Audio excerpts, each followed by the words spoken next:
জাদু চশমা। তুমি সব সময় বাবার পকেট থেকে টাকা চুরি করে আমার নামে বাবার কাছে দোষ দাও। আজ তুমি যখন বাবার পকেট থেকে টাকা চুরি করছিলে না, তখন আমি এই ফোনটায় ভিডিও করে রেখে দিয়েছি। বাবাকে দেখাবো তোমার কাণ্ড কারখানা। কি বলছিস সোনা? কিচ্ছু শুনতে পাচ্ছি না রে, কিচ্ছু শুনতে পাচ্ছি না।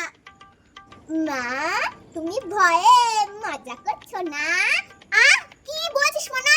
কিচ্ছু শুনতে পাই না রে মনা, কিচ্ছু শুনতে পাই না। মনা, আমার এই চশমাটা পরলে না কিচ্ছু শোনা যায় না রে মনা, কিচ্ছু শোনা যায় না। এরকম আবার হয় নাকি? যত সব আলতু ফালতু কথা। তাহলে তুই একবার আমার চশমাটা পরে দেখ তো মনা। কই দাও তো দেখি তোমার ভাগ্যের চশমাটা পরিয়ে।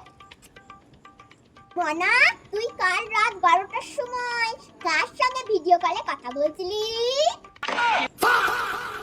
কি বলছো মা? একদম শুনতে পাচ্ছি না গো। মনা, আজ সকালে কিন্তু তোর ব্যাগ থেকে এক প্যাকেট অফিসার বিড়ি পেয়েছি। কি বলছো মা? কি বলছো? শুনতে পাচ্ছি না, শুনতে পাচ্ছি না।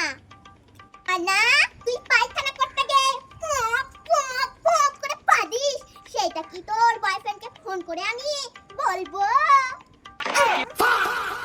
মা, তুমি ঠিকই বলেছিলে গো, এই চশমাটা পরলে না কিচ্ছুতে শোনা যায় না, কিচ্ছু না গো মা, কিচ্ছু না। মা, এই নাও তোমার চশমা, তুমি ধরো মা। সত্যি করে মা, এই চশমাটা পরলে কিচ্ছু শোনা যায় না মা, কিচ্ছু না। তুমিও কিছু শুনতে পাওনি, আমিও কিছু শুনতে পাইনি। আমাদের হিসাব এবারে বরাবর, ওকে? একদম মনা।